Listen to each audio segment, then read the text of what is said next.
My 8-year-old daughter, Bella, stood in front of a crowded holiday table, dressed in the emerald green velvet dress she picked out weeks earlier.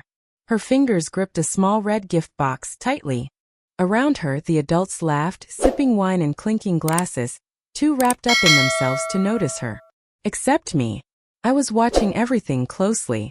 Bella locked eyes with her grandmother, my husband's mother, and raised the box just a little. Her voice, though small, was steady. "Grandma," she said, "Dad told me to give this to you if you ever ignored me again." The room fell silent. Forks froze midair. Music faded into the background like a memory you're trying to forget. Her grandmother, Diane, gave a tight, confused smile, thinking perhaps it was a joke. But when she opened the box, she didn't laugh. She screamed. It wasn't a startled yelp. It was the kind of scream that cuts through bone. Everyone stopped. People rushed to see what was inside. But I didn't move. I already knew. My husband, Scott, had packed that box months ago. He told me, if my mother ever makes Bella feel like she's not part of the family again, she'll know the truth. From us. Not in whispers, not in apologies, just facts. That day had come. Let me tell you how we got here. How my daughter became invisible in a room full of gifts. And how one small box shattered every performance this family had held together with brittle politeness for far too long. When I married Scott, I thought I'd finally found the kind of family I'd always wanted, tight-knit, full of barbecues and board games, everyone laughing over each other at Sunday dinners. At the heart of it all was Diane. She was the kind of woman who planned matching t-shirts for family vacations and insisted every holiday look picture-perfect. At first, I thought her confidence and command were admirable. I even thought she liked me. She was polite at first, complimentary even. But as the years wore on, her smiles became tighter, her greetings shorter. She'd forget to include me on family texts, then later say, "Oh, I must have sent it to your old number." I tried to brush it off. I tried harder when Bella came into our lives. Bella was from my first marriage. She was only 2 when Scott and I met. From the beginning, Scott loved her like she was his own. He never once treated her like a stepchild. He taught her to ride a bike, helped her with school projects, and when we got married, he adopted her. Legally, emotionally, completely. But Diane never accepted it. At first, she made the smallest efforts, cards on Bella's birthday, a book here or there during Christmas. But it always felt like an afterthought. Bella wasn't invited to sleepovers with her cousins. She never got the matching outfits for the family photos.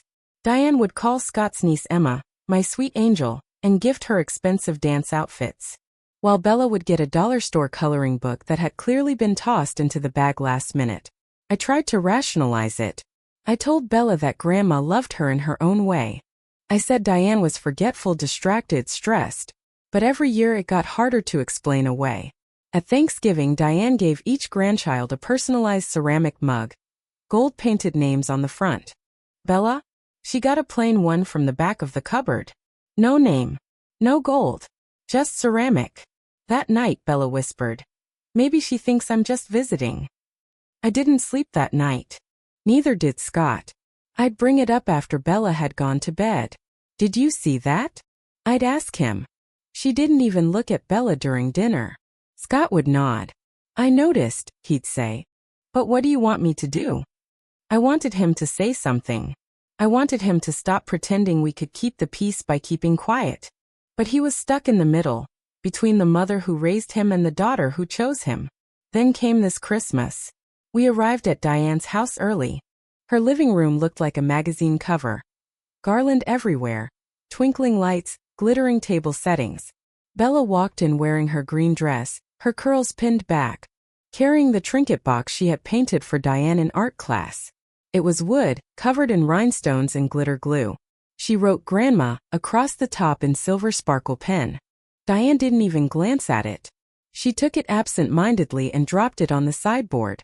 Then she turned, threw her arms around Emma and her brother Lucas, and handed them fancy velvet bags. "Wait until you see what's inside," she gushed. Bella stood still. Her shoulders dropped. She didn't cry, didn't pout. But her spark dimmed. Dinner passed in polite smiles and awkward silences. Then came the gift exchange. Diane handed out each one like she was Oprah. Emma got a new tablet. Lucas got a baseball signed by his favorite player. Bella, she got a lavender candle. A clearance bin kind of candle. The tag read, "To Scott's girl." I looked at Scott. His jaw was set, eyes unreadable. And that's when I remembered. The box. Back at home. Bella placed the candle on her nightstand. Quietly she asked, "Can I give Grandma my gift tomorrow?" Scott knelt beside her and said, "Yes. You can give her the one I packed too, if you want to." She nodded. She didn't ask for permission. She had already made her choice. The next morning Bella woke up early. Earlier than usual for a Sunday. She tiptoed into the kitchen. Her sparkly headband already in place. The one with the tiny silver stars that caught the light when she turned her head. Scott and I were drinking coffee in quiet. But when we saw her standing there in her gold dress from the night before, creased from sleep but still radiant, we both paused. "Is it okay if I wear this again today?" she asked softly. Scott smiled. "You look perfect." She nodded and walked over to the kitchen table, where the red box sat like a promise. Her small hands rested on it. She didn't open it. She didn't need to. She knew exactly what was inside. And more importantly, she knew why she was giving it. At brunch, Diane's house looked like a magazine cover. Again, the massive white and silver wreath on the door, the perfectly arranged napkins, the fireplace crackling like it was auditioning for a Christmas movie. But there was something different this time, though not in the room, not in the decorations, not in the carefully orchestrated holiday playlist humming from the speakers. It was us. We were different. Bella walked in ahead of me again, holding the red box close to her chest. She wasn't skipping or spinning like she usually did in her favorite dress. She moved with a quiet steadiness I hadn't seen before. Diane greeted us with a quick glance and a stiff smile. "Happy brunch," she said, then turned to greet Scott's sister and her kids with more warmth than we'd gotten in 7 years. We sat at the long dining table. Bella beside me, Scott across. Everyone passed around egg casserole and fruit salad, buttered biscuits and cinnamon rolls. It looked warm, welcoming. But under the surface, the familiar tension stirred. Like a song we all knew by heart, but didn't want to hear again. Diane complimented her granddaughter's new ballet shoes and handed her grandson a thick envelope. "For your soccer gear," she said with a wink. Then she turned to Bella and offered her a paper napkin with a single candy cane placed on top. "Thought you might like something sweet, dear," she said. Bella looked down at the candy cane, then at me. I didn't say a word. I didn't have to. She reached for the red box sitting beside her plate and stood up. The room quieted just slightly, enough to notice. Bella walked to the head of the table, where Diane sat with a fresh glass of wine, and placed the box in front of her. "Grandma," she said, voice steady, "Dad told me to give you this if you ever forgot I was part of the family." Every utensil in the room froze. Diane blinked at her. "Excuse me." Bella said nothing else. She turned and walked back to her seat. Diane hesitated, then picked up the box. "What is this, some kind of joke?" she said lightly, still trying to control the room. She peeled off the red wrapping paper, and when the lid opened, the shift was immediate. The photo sat on top. It was from the day Scott signed the adoption papers. He was holding Bella. Then just 3 years old, a mess of frosting on her cheeks, a balloon crown on her head. Across the bottom, in silver letters, "From day one." Diane stared at it, then reached in and unfolded the papers underneath. Her face dropped. The adoption certificate, the court seal, Scott's signature, everything official and undeniable. The last piece was the letter. Scott's handwriting in black ink on cream stationery. She read it silently. Her face turned rigid. Her mouth pressed into a line. When she finished, she looked up. Her eyes darted to Scott, then to me, then back to Bella, who was calmly sipping her juice. "You humiliated me," Diane hissed. Scott stood up slowly. "No. You humiliated my daughter. She just reminded you that she exists." Diane pointed at me. "This is your doing." I stood too. "No. This is what happens when you treat someone's child like a stranger for long enough that she starts to believe you." Diane shoved the box aside, knocking over her wine glass. The red liquid pooled on the white tablecloth. No one moved. Bella didn't flinch. Scott stepped around the table and held out his hand. Ready to go? Bella stood and took it without hesitation. As we walked out, no one stopped us. Not Scott's sister, not the cousins, not even Diane, still frozen. Still holding the letter like it was something that might explode. In the car, Bella looked at the window, the box still in her lap. I turned to ask if she was okay, but she spoke first. She read it all, didn't she? Scott glanced at her through the rearview mirror. Yes. Every word. Bella nodded. She didn't smile. But I could see the weight fall off her little shoulders like snow slipping off a tree branch. For the first time, she didn't look like she was trying to fit in. She looked like she belonged to herself. We didn't hear from Diane after that brunch. Not a phone call, not a text, not even one of her carefully worded apology notes wrapped in etiquette and excuses. At first, the silence felt strange, too quiet, too final, but it didn't last long. Because in that space where disapproval used to echo, something new started to grow. Peace. Bella didn't ask about her anymore. Not once. She stopped checking her seat at family events, stopped asking why her name wasn't on the place cards, or why the cousins always seemed to know about plans before we did. It was as if she finally understood she hadn't been forgotten. She'd been excluded. And now she knew it wasn't her fault. The following weekend we baked cookies together. Just the three of us. She wore her favorite apron, the one that said Cookie Boss in pink glitter, and insisted we shape the dough like stars and hearts instead of the usual Christmas trees. She danced to the music playing in the kitchen while Scott and I exchanged a glance. There was light in her again. A quiet joy we hadn't seen in a long time. That night, after she went to bed, Scott pulled out the envelope his sister had handed him at the brunch. It was from Maddie. Inside was a drawing. Bella and Maddie, stick figures with matching dresses and a big red heart between them. Beneath it, in uneven handwriting, it said, "I'm sorry. I love you." Scott stared at it for a long time. Then he folded it carefully and put it in Bella's memory box. I think she finally saw it. He said, "All of it." I nodded. And she chose Bella. It was a small thing. But sometimes small things are enough to shift the earth beneath you. A few days later, a package arrived addressed to Bella. No return address, no note. Just a bracelet, silver, with a tiny charm shaped like a star, and a tag that read, "You shine brighter than they ever saw." Bella wore it immediately. She didn't sign it, Bella said quietly. Maybe she didn't know how, I replied. She shrugged. It's okay. I know who it's from. As the holidays passed and the new year came, we didn't return to Diane's house. There were no invitations, no expectations. And that was fine. Instead, we started our own traditions, smaller, quieter but ours. We made cinnamon rolls from scratch on Sunday mornings. We played board games after dinner instead of checking our phones. We watched old movies with popcorn and pillows piled on the floor.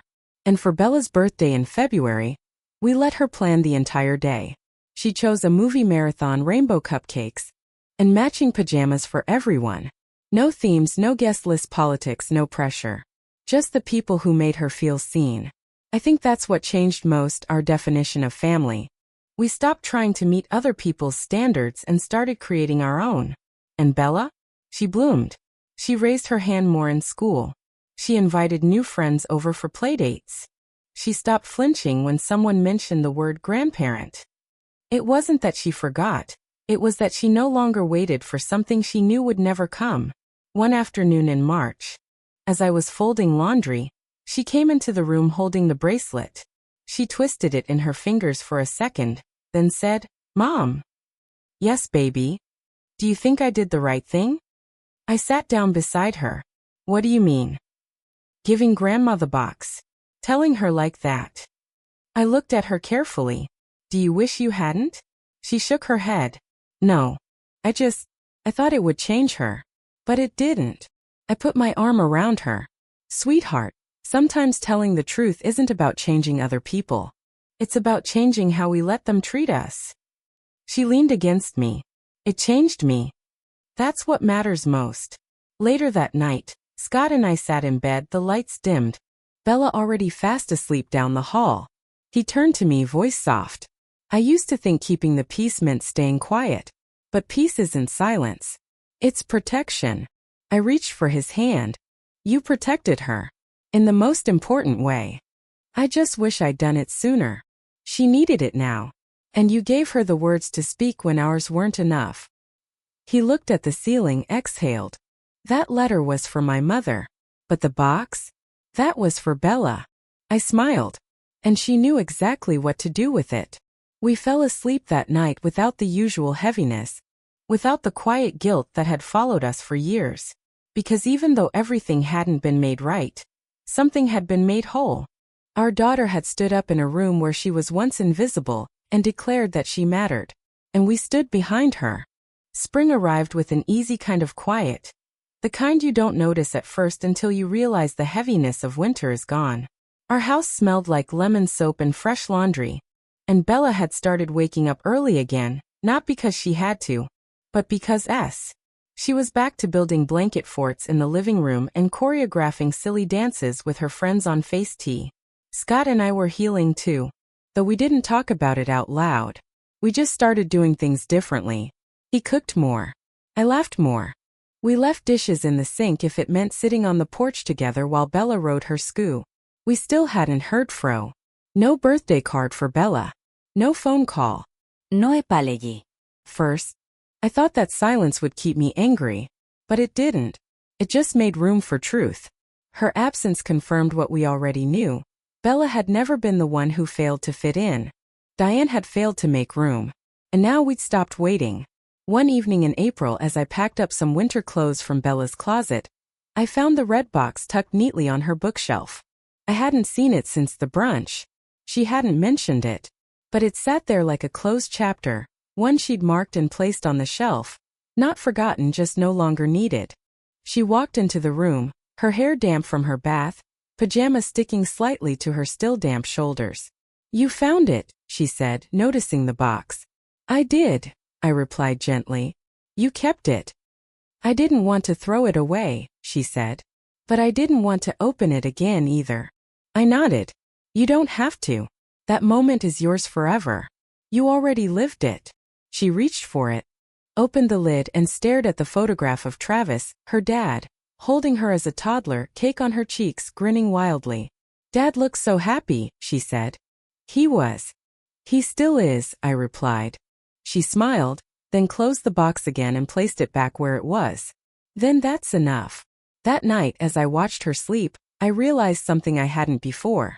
For all the pain Diane had caused, for all the ways she chipped away at Bella's sense of belonging, she had also given Bella something else. The chance to see who was truly in her corner. A few weeks later, Scott's sister called. Maddie had asked if Bella could come to her end-of-school pool party. She didn't want to have it if Bella couldn't come. We talked it over. We didn't want Bella anywhere she wouldn't be seen for who she was. But Maddie had earned that invitation. Not with money or gifts, but with a silver bracelet and a hand-drawn heart. So we said yes. The party was held at a local rec center. All rented lounge chairs and bright plastic decorations.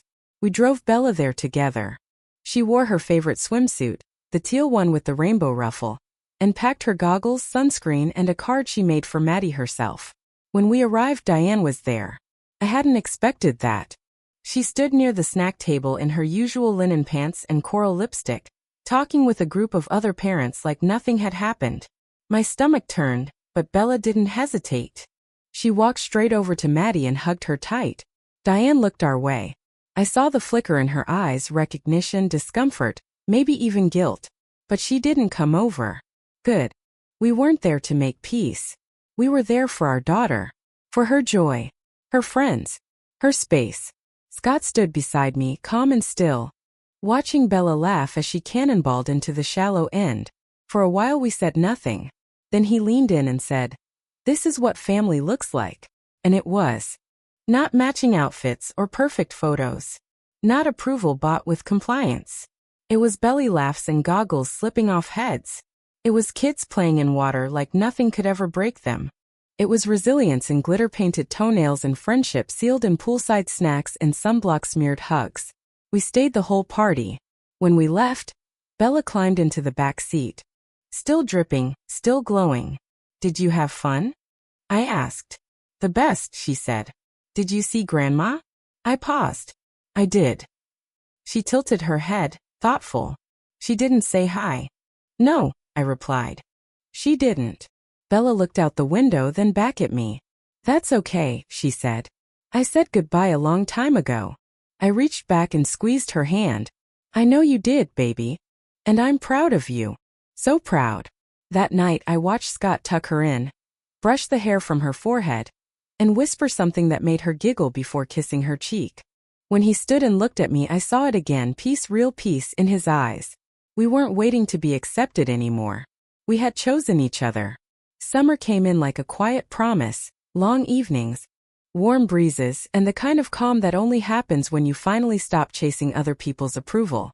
By July, the memory of that red box had softened. Bella no longer glanced over her shoulder during family events, because there were no more performances to sit through.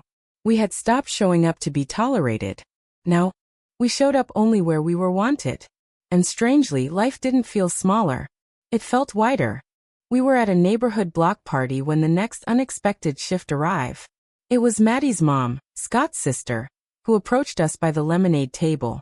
She looked uncomfortable, but determined, like someone about to step onto a balance beam they hadn't walked in years. I had a low. Got it. She's not proud of what happened, his sister said.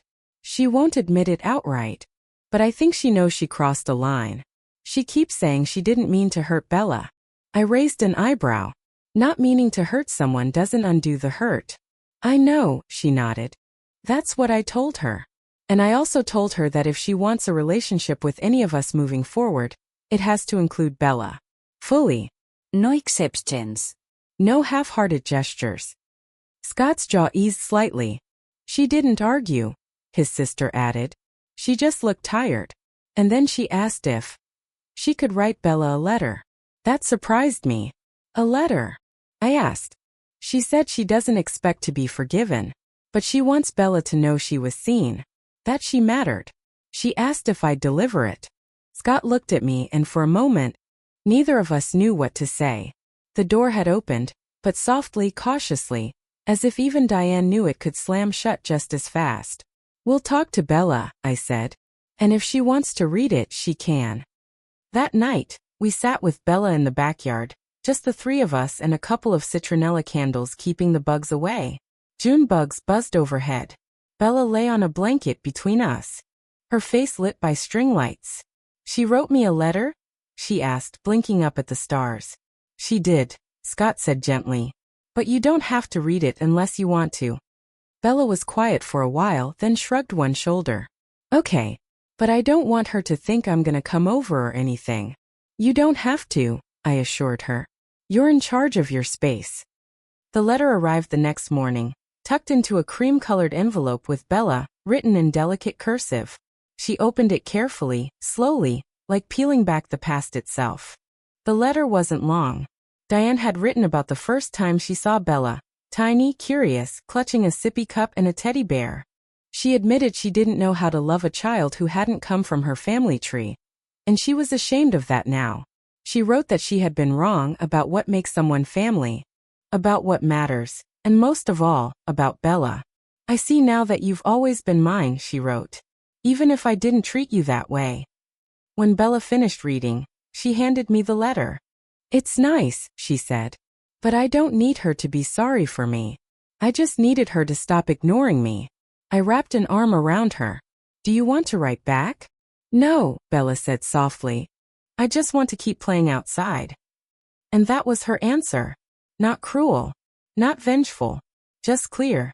By the time school started again in the fall, Bella had a new kind of confidence, quiet but grounded. She made a new friend in her class, a girl named Tasha who also lived with a step-parent and often felt left out at big family events. One afternoon I overheard Bella telling her, "You get to decide who your family is. And if someone treats you like you don't belong, it's okay to say no." Stopped me in my tracks. She was only 8. But somehow, she was already the kind of person I wished I had been at her age. Brave enough to see the truth, strong enough to speak it, and kind enough not to let the pain make her hard. That winter, as snow dusted the porch and we strung up Christmas lights on our own timeline, Bella helped me hang a new ornament on the tree. It was a tiny replica of the red box, painted and sealed with a little gold ribbon. What's that? Scott asked. A reminder, Bella grinned. That even little things can change everything. And they did. Not through drama or explosions or screaming, but through a whisper of truth, from a girl who refused to stay invisible. The red box never made another appearance, not physically. But its spirit lived on in our home, in the way Bella walked taller, in the way Scott and I looked at each other with quiet knowing, and in the peace that came when you finally stopped asking people to choose you. By the following spring, Diane sent another letter. Not to Bella. To me. It was short and handwritten, shaky in parts. Like her thoughts were heavy to hold. Dear Chloe, it began. I realize now that I spent years guarding a narrow gate to what I thought was family. But what Bella showed me, what you both showed me, is that family isn't a fortress. It's a garden. And I failed to tend to it. I read it alone, sitting at the kitchen table with a cup of tea. Her words weren't a request. They weren't asking for anything. It was a quiet confession, a letting go. And I appreciated that. I folded it carefully and tucked it into the same drawer where we kept the original red box. Scott came in and saw my face. Another letter? He asked gently. I nodded. This time it was for me. He didn't ask what it said. He just pulled up a chair beside me and placed his hand over mine. By June, Bella had finished second grade with straight A's and a science fair ribbon for her homemade volcano that erupted glitter foam instead of lava. She insisted it was a metaphor. Because even when something explodes, it can still be beautiful. That summer, we planted a garden of our own. Tomatoes, marigolds. A crooked sunflower that leaned left no matter how many times we staked it. Bella loved the herbs most. She said lavender was her favorite, because it smells like healing. One warm evening, we were out back pulling weeds when Bella looked up and asked, Do you think Grandma Diane is still sad? I paused. Maybe. People carry sadness for a long time when they don't say sorry soon enough. She nodded. But I'm not sad anymore. And that was it. The closing of a chapter. No fanfare. No dramatic ending. Just a girl pulling weeds, choosing to grow. We didn't speak much of the past after that. The story lived in us, but it didn't define us. And as summer stretched on, we filled our days with small rituals. Bike rides, movie nights. Porch reading sessions where Bella curled up next to me with a book far above her grade level and asked me every fourth word. Scott built her a bookshelf for her room in late August. She filled it with stories of brave girls, unlikely families, and kids who stood up when it mattered. One shelf she left empty. For books I'll write someday, she said. I believed her. In September, an invitation came. Not from Diane. From Maddie. It was for her birthday party. A backyard barbecue, low-key, just family. Bella hesitated. Will Grandma Diane be there? I'm sure she will. I said honestly. But you don't have to go. It's your choice. Bella thought about it for a long time. Then one evening she walked into the kitchen with a card in her hand. Can we go? She asked. Scott looked surprised. You're sure? I want to see Maddie, Bella said. And I'm not scared anymore. So we went. The house was the same. The tree swing still hung from the oak out front. The smell of charcoal and Diane's famous potato salad drifted through the air like time had folded in on itself. But something was different. We were different. Maddie ran to hug Bella the moment we arrived. Jonah tossed her a soccer ball.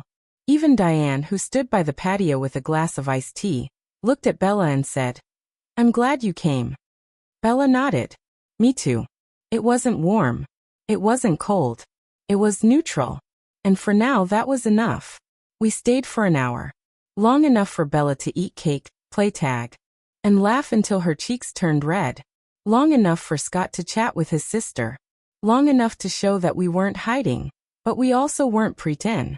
As we drove away, Bella rolled down the window and let her hand surf the. Are we okay? She asked softly. We're. Icky. She smiled and drifted to SL. And as I turned off the light and stepped into, we had be.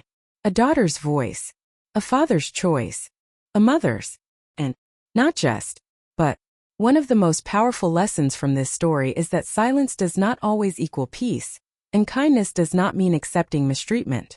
In families, especially those bound by tradition and expectation, it's easy to fall into patterns of quiet endurance, hoping that love alone will be enough to mend wounds. But love without respect leaves deep scars. This story reminds us that real love, the kind worth holding on to, must be visible, equal, and earned, not just assumed by blood or marriage. For those of us in our later years, it is a timely reminder. It is never too late to speak up for those we love, to protect those who are vulnerable, and to choose dignity over appearance. Sometimes, doing the right thing quietly without drama or bitterness is the most courageous act of all.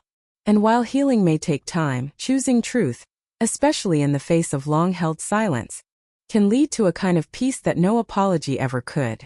We must never underestimate the strength of a small voice with a clear purpose, or the quiet bravery it takes to say, "This is enough. We deserve better."